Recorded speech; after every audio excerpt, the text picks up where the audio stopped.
Hi, ഇന്നത്തെ ദിവസത്തിലേക്ക് എല്ലാവർക്കും സ്വാഗതം. ഇന്ന് നമുക്കിപ്പോൾ കൊച്ചു മത്തി കിട്ടിയിട്ടുണ്ട്. അപ്പം ഇതൊന്ന് നമുക്ക് പീര വെക്കുന്ന വീഡിയോ എടുക്കാമെന്ന് വിചാരിച്ചു കേട്ടോ.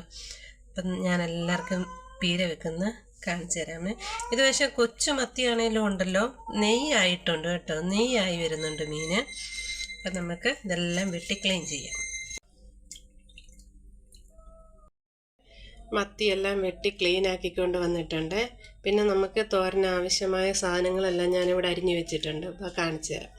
അപ്പം ഞാൻ തോരന് ആവശ്യമായ തേങ്ങ തിരുമ്മി ഇവിടെ എടുത്തിട്ടുണ്ട്. പിന്നെ 2 വലിയ പച്ചമുളക് അരിഞ്ഞു വെച്ചിട്ടുണ്ട്, കറിവേപ്പില, ഒരു സവാള കുഞ്ഞായിട്ട് അരിഞ്ഞു വെച്ചിട്ടുണ്ട്, പിന്നെ നമ്മുടെ ഇഞ്ചിയും വെളുത്തുള്ളി അരിഞ്ഞെടുത്തിട്ടുണ്ട്. ഇനി നമുക്ക് ചട്ടിയിലേക്ക് മീനിട്ട് കൊടുക്കാം. ഇതിലേക്ക് നമുക്ക് തിരുമ്മി വെച്ചേക്കുന്ന തേങ്ങാപ്പീര ഇട്ട് കൊടുക്കാം.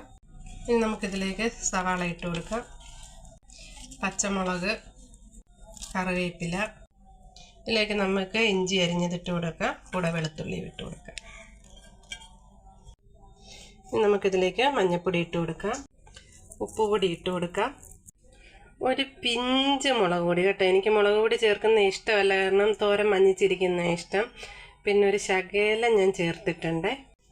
ഞാൻ 2 പച്ചിലുവ ഇടുവാണേ. ഇനി നമുക്കിതെല്ലാം കൂടെ ഒന്ന് ഇളക്കിയെടുക്കാം. ഞാൻ നല്ലതായിട്ട് ഇളക്കിയെടുത്തിട്ടുണ്ട്. ഞാൻ വെള്ളം ഒഴിച്ച് കൊടുക്കും.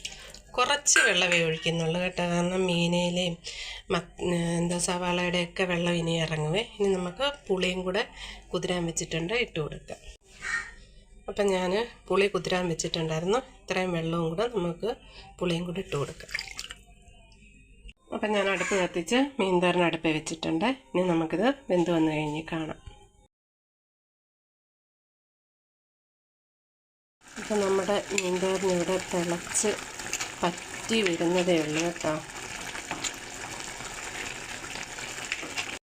അപ്പം ഈ സമയത്ത് നമുക്ക് പരുവത്തിന് ഉപ്പുണ്ടോ പുളിയുണ്ടോ എന്നൊക്കെ നോക്കാം കേട്ടോ. അപ്പോൾ ഇത് കഷ്ണമൊക്കെ വെന്ത് വന്നിട്ടുണ്ട്. ഇനി നമുക്കിത് നല്ലതായിട്ട് പറ്റിച്ചെടുക്കാം. പിന്നെ ഇങ്ങനെ വേണമെങ്കിൽ നമുക്ക് കപ്പ പുഴുങ്ങിയതിനും ഒക്കെ ചാറെടുക്കാം കേട്ടോ. നല്ല രുചിയാണ് ചൂട് ചോറിൻ്റെ അകത്തോട്ട് ഈ ചാറ് കോരി ഒഴിച്ചിട്ട് കഴിക്കാൻ നല്ല രുചിയാണ്. നമുക്ക് ഈ ചാറ് പറ്റിച്ചെടുക്കാം. നമ്മുടെ മീൻതോരനിവിടെ പറ്റിയൊക്കെ വന്നിട്ടുണ്ട്. ഇനി നമുക്ക് കുറച്ച് എണ്ണ ഒഴിച്ച് കൊടുക്കാം ഇതിലേക്ക്.